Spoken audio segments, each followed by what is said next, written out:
प्रतिदिन आप लोग हमसे पूछते रहते हैं कि हम राष्ट्रहित में क्या करें, क्या कर सकते हैं। तो मैं आपसे आज बताता हूँ आप क्या क्या कर सकते हैं। पहला ये कि सुबह सुबह सामूहिक रूप से एक साथ मिलिए, योग प्राणायाम करिए, अपने आप को स्वस्थ रखिए, ये सबसे पहली आवश्यकता है। दूसरा, महीने में एक बार कम से कम अपने सांसद से मिलिए और एक बार कम से कम अपने विधायक से मिलिए। अपने व्यक्तिगत कार्य के लिए नहीं, राष्ट्रहित के कार्य के लिए, समाज हित के कार्य के लिए। और एक काम अगर और आप कर सकते हैं तो बहुत अच्छा होगा, आप अपने सोशल मीडिया में निबंध लिखना शुरू करिए। कौन सा निबंध? जो बचपन में लिखते थे। आप याद करिए कि जब हम लोग प्राइमरी में हुआ करते थे, 6वीं 7वीं 8वीं में थे, तो हम लोगों के मास्टर साहब हर हफ्ते एक निबंध लिखवाते थे। निबंध क्या होता था? उसकी हेडिंग, यदि मैं मुख्यमंत्री होता। अगले हफ्ते फिर लिखवाते थे, यदि मैं प्रधानमंत्री होता। अगले हफ्ते लिखवाते थे, यदि मैं सांसद होता, यदि मैं विधायक होता। तो अगर आप फेसबुक यूज़ करते हैं, ट्विटर यूज़ करते हैं, इंस्टाग्राम यूज़ करते हैं, या सोशल मीडिया में कुछ भी यूज़ करते हैं, या हम कहते हैं व्हाट्सअप यूज़ करते हैं, तो कम से कम अपने मन की बात लिखना शुरू करिए कि यदि मैं प्रधानमंत्री होता तो ये 5 काम करता, 10 काम करता। यदि मैं मुख्यमंत्री होता तो ये मैं 5 काम करता या 10 काम करता। यदि मैं सांसद होता तो अपने क्षेत्र के लिए ये काम करता। यदि मैं विधायक होता अपने क्षेत्र के लिए ये काम करता। और वो लिख के उसको सर्कुलेट कर दीजिए। संभव हो अपने सांसद विधायक को भी भेज दीजिए, लेकिन लिखना शुरू करिए। तो सबसे पहली आवश्यकता ये है सामूहिक रूप से मिलना, एक साथ बैठना, साथ में चाय पीना या पानी पीना या भोजन करना महीने में एक बार, सामूहिक रूप से अपने सांसद विधायक से मिलना, सामूहिक रूप से अपने क्षेत्र के प्रबुद्ध लोगों से मिलना, और मिलने के बाद अपने अपने सोशल मीडिया पे वही निबंध लिखना जो बचपन में लिखते थे। यदि मैं विधायक होता, यदि मैं सांसद होता, यदि मैं मुख्यमंत्री होता, यदि मैं प्रधानमंत्री होता। मैं ये क्यों कह रहा हूँ? क्योंकि डॉक्टर बदलने से बीमारी ठीक नहीं होती है, बीमारी ठीक होती है दवाई बदलने से। भारत में कलयुग है क्योंकि हमारा नियम कानून घटिया है, हमारी न्यायिक व्यवस्था सड़ी हुई है। सिंगापुर में सतयुग है क्योंकि वहाँ कानून का खौफ है, वहाँ शिक्षा व्यवस्था अच्छी है।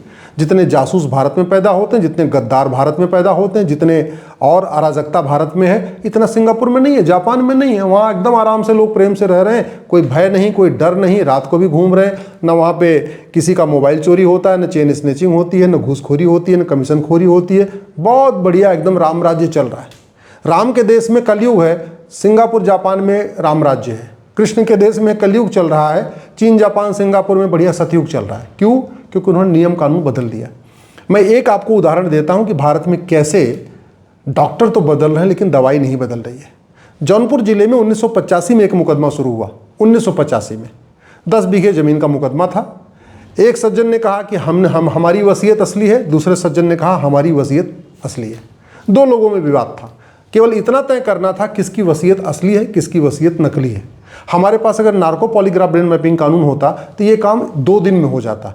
एक दिन एक पक्ष का narco polygraph brain mapping test कर लेते और पूछ लेते भैया तुमने वसीयत कब बनवाई, कैसे बनवाई, जो भी सवाल पूछ लेते। अगले दिन दूसरे से पूछ लेते। 2 दिन के अंदर ये मुकदमा खत्म हो जाता 1985 वाला। लेकिन 2025 में 40 साल के बाद भी अभी भी वो चकबंदी अधिकारी के यहाँ चल रहा है। मुकदमा जो सबसे लोअर लेवल पे चलता है उसको चकबंदी अधिकारी कहते हैं, सीओ कहते हैं अंग्रेजी में। और जौनपुर में आज भी सीओ के यहाँ चल रहा है। आज तक क्लियर नहीं हो पाया कि रघुवीर मिश्रा 31 मार्च को मरे कि 2 अप्रैल को मरे। रघुवीर मिश्रा की कौन सी वसीयत असली है, कौन सी वसीयत नकली है? स्वाभाविक सी बात है, 2 लोग कह रहे हैं तो किसी एक की असली होगी, किसी एक की नकली होगी। अब जिसकी नकली होगी उन्होंने क्यों बनवा लिया?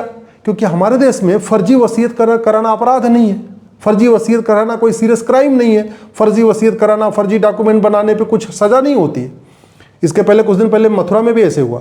एक महिला को जो 1985 में 1975 में मर गई थी उसको 1990 में जिंदा कर दिया, और उसकी बेटी जो अभी 2025 में मरी उसको 1995 में मार दिया कागजों में, और मार के पूरी वसीयत लिखवा लिया। कर्नल कबोत्रा है पंचकुला में, पाकिस्तान के साथ युद्ध लड़े थे। आज की डेट में अपने घर के लिए अपना घर उनके घर पे कब्जा हो रहा, अपना बेचारे घर नहीं खाली करा पा रहे। ऐसे भारत में 5 करोड़ मुकदमे चल रहे हैं। 5 करोड़ मुकदमों से 5 करोड़ परिवार टेंशन में है। 5 करोड़ परिवार का मतलब एक परिवार में 6 आदमी मान के चलिए तो 30 करोड़ भारतीय टेंशन में है तारीख पे तारीख से। मुख्यमंत्री बदल रहे हैं, राष्ट्रपति बदल रहे हैं, प्रधानमंत्री बदल रहे हैं, गृहमंत्री बदल रहे हैं, कानून मंत्री बदल रहे हैं, कलेक्टर बदल रहे हैं, कप्तान बदल रहे हैं, जज बदल रहे हैं, लेखपाल पटवारी बदल रहे हैं, सब बदल रहे हैं। लेकिन आम जनता को तारीख से तारीख पे छुटकारा नहीं मिल रहा है। मैं बात करता हूँ 1985 के जौनपुर के मुकदमे की, जो रघुवीर मिश्रा की ज़मीन का मुकदमा था। 1985 में उस समय एन डी तिवारी मुख्यमंत्री थे। उसके बाद से वीर बहादुर सिंह मुख्यमंत्री हुए, फिर एन डी तिवारी मुख्यमंत्री हुए, फिर मुलायम सिंह मुख्यमंत्री हुए, फिर कल्याण सिंह मुख्यमंत्री हुए, फिर राष्ट्रपति शासन लगा, फिर मुलायम सिंह मुख्यमंत्री, फिर बहन मायावती जी मुख्यमंत्री, फिर राष्ट्रपति शासन, फिर मायावती जी मुख्यमंत्री, फिर कल्याण सिंह जी मुख्यमंत्री, राम प्रकाश गुप्ता जी मुख्यमंत्री हुए, फिर राजनाथ सिंह जी मुख्यमंत्री हुए, राष्ट्रपति शासन लगा, फिर मायावती जी, फिर मुलायम सिंह जी, फिर मायावती जी, फिर अखिलेश जी, फिर योगी जी, फिर योगी जी। 20 मुख्यमंत्री बदल गए, लेकिन जौनपुर में वो मुकदमा चकबंदी अधिकारी के यहाँ चल रहा है। 25 साल बीत गए, 400 तारीख मिली है, 40 साल में 400 तारीख, लेकिन न्याय नहीं मिला, केवल तारीख पे तारीख मिल रही है और आज भी मिल रही है। ऐसे ही 1985 में प्रधानमंत्री थे राजीव गांधी जी। उसके बाद वीपी सिंह प्रधानमंत्री बने, चंद्रशेखर जी प्रधानमंत्री बने, नरसिम्हा जी प्रधानमंत्री बने, वाजपेयी जी प्रधानमंत्री बने, फिर वाजपेयी जी प्रधानमंत्री बने, 3 बार बने, देवगौड़ा जी प्रधानमंत्री बने, गुजराल साहब प्रधानमंत्री बने, वाजपेयी जी, मनमोहन सिंह जी, मोदी जी। लेकिन उनका मुकदमा आज भी वहीं चल रहा है। कर्नल कबोत्रा का मुकदमा आज भी डिस्ट्रिक्ट कोर्ट में चल रहा है और जौनपुर वाला रघुवीर मिश्रा का मुकदमा आज भी चकबंदी अधिकारी के यहाँ चल रहा है। 40 साल के बाद अगर आज वो 2025 में डिसाइड हो जाए जौनपुर का मुकदमा, तो फिर उसकी अपील होगी एसओसी के यहाँ। एसओसी डिसाइड कर दे, फिर अपील होगी डीडीसी के यहाँ। डीडीसी डिसाइड कर देंगे, फिर अपील होगी चकबंदी कमिश्नर के यहाँ। चकबंदी कमिश्नर डिसाइड कर देंगे, फिर अपील होगी हाई कोर्ट में। हाई कोर्ट डिसाइड कर देगा, फिर अपील होगी सुप्रीम कोर्ट में। जानते हैं इसका परिणाम क्या हो रहा है? आज की डेट में लोग अपना घर किराए पे नहीं दे रहे हैं। उनको लगता है किराएदार खाली नहीं करेगा, मुझे 40 साल मुकदमा लड़ना पड़ेगा। जबकि बहुत सारे ऐसे लोग हैं उनके पास अपना मकान नहीं है, वो किराए पे लेना चाहते हैं, लेकिन कोई किराए पे देने के लिए तैयार नहीं है। जो मकान मालिक है उसको किराए से पैसा मिलेगा, फिर भी वो मकान नहीं देना चाह रहा है, अरे ये तो कब्जा कर लेगा, खाली नहीं हो जाएगा। तो मकान मालिक भी परेशान है, उसको पैसा नहीं मिल रहा, घर खाली पड़ा है, पैसे फिर भी किराए पे नहीं दे रहा है। किराएदार बेचारे परेशान, अपना घर का खुद का घर है नहीं, किराए पे घर मिल नहीं रहा है, जो मिल रहा है बहुत महंगा महंगा मिल रहा है। तो इसलिए ये, और क्यों? क्योंकि कानून का खौफ है। कानून का खौफ नहीं है, मकान मालिक को लगता है खाली नहीं होगा, किराएदार को लगता है मैं तो, बहुत सारे किराएदार करते भी हैं। ये जो अराजकता फैल रही है, इसका समाधान सरकार को करना है, विधानसभा में होगा, इसका समाधान संसद में होगा। सारी समस्याओं का समाधान पीआईएल के माध्यम से नहीं हो सकता। सारी समस्याओं का समाधान हाईकोर्ट सुप्रीम कोर्ट में नहीं हो सकता। 20% समस्याएं हाईकोर्ट सुप्रीम कोर्ट में ठीक हो सकती है, 80% समस्याओं का समाधान संसद और सुप्रीम कोर्ट में करना पड़ेगा। संसद में कैसे होगा? जब सांसद सवाल उठाएंगे, सांसद वहाँ आवाज़ उठाएंगे। विधानसभा में कब समाधान होगा? जब विधायक आवाज़ उठाएंगे। अब हो क्या रहा है? सांसद विधायक लगातार चुनाव ड्यूटी में लगे हैं। अभी यहाँ चुनाव है, फिर वहाँ चुनाव है, फिर वहाँ चुनाव है, फिर वहाँ चुनाव। पुलिस रिफॉर्म उनके प्रायोरिटी पे भी नहीं है, जुडिशियल रिफॉर्म उनके प्रायोरिटी पे भी नहीं है, एजुकेशन रिफॉर्म उनके प्रायोरिटी पे नहीं है, इलेक्शन रिफॉर्म उनके प्रायोरिटी पे नहीं है, ठीक है, टैक्स रिफॉर्म उनके प्रायोरिटी पे नहीं है, लोगों को न्याय नहीं मिल रहा है, केवल तारीख पे तारीख मिल रही है, वो उनके प्रायोरिटी पे नहीं है।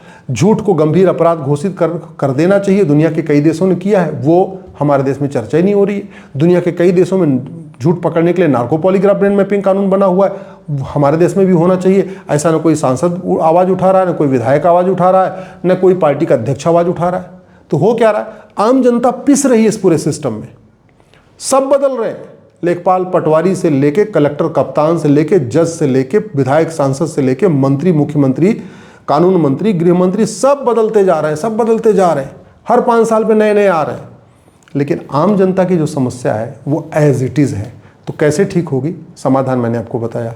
सांसद से मिलिए, विधायक से मिलिए, सामूहिक रूप से मिलिए, अपने निजी कार्य के लिए नहीं बल्कि जनहित के कार्य के लिए मिलिए, व्यवस्था परिवर्तन के लिए मिलिए, और कम से कम अपने फेसबुक पे, ट्विटर पे, इंस्टाग्राम पे, अपने व्हाट्सएप पे एक निबंध लिखना शुरू करिए। यदि मैं विधायक होता तो ये करता, यदि मैं सांसद होता तो मैं ये करता, यदि मैं मुख्यमंत्री होता तो ये 10 काम करता या 5 काम करता, जो आपको ठीक लगता है। यदि मैं प्रधानमंत्री होता तो ये करता। मैं आपसे आग्रह कर रहा हूँ, आप अपने मन की बात लिखना शुरू करिए। जिस दिन भारत की जनता अपने मन की बात सोशल मीडिया पे लिखना शुरू करेगी, जिस दिन भारत की जनता अपने मन की बात अपने सांसदों को बताना शुरू करेगी, विधायकों को बताना शुरू करेगी, जिस सार्वजनिक रूप से लिखना शुरू करेगी, बोलना शुरू करेगी, उस दिन व्यवस्था परिवर्तन हो जाएगा।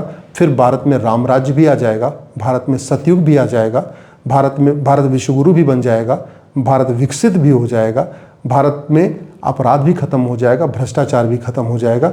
भारत की कोई समस्या लाइलाज नहीं है, भारत की कोई समस्या विश्वव्यापी नहीं है। जो समस्याएं भारत में है ये चीन, जापान, सिंगापुर में नहीं है। जो समस्याएं भारत में है अरब, दुबई, कुवैत, बहरीन में नहीं है, अबू धाबी में नहीं है। यहाँ केवल इसलिए चल रहा है क्योंकि हमारा सारा सिस्टम, सारी व्यवस्था वही गुलामी वाली चल रही है, सड़ी वाली व्यवस्था चल रही है। यहाँ खूब समाजवाद की बातें होती हैं, खूब लोहियावाद की बातें होती हैं, खूब पेरियारवाद, अम्बेडकरवाद, ये वाद, वो वाद, वामपंथ, साम्यवाद, जो दुनिया भर की बतौलेबाजी होती है, लेकिन काम की बात नहीं होती है। तो काम की बात तब सांसद विधायक करेंगे, काम की बात सरकार तब सोचेगी जब आप बोलना शुरू करेंगे, आप लिखना शुरू करेंगे, आप दल गुलामी छोड़ेंगे और आप सही बात को खुल के बोलना, खुल के लिखना शुरू करेंगे।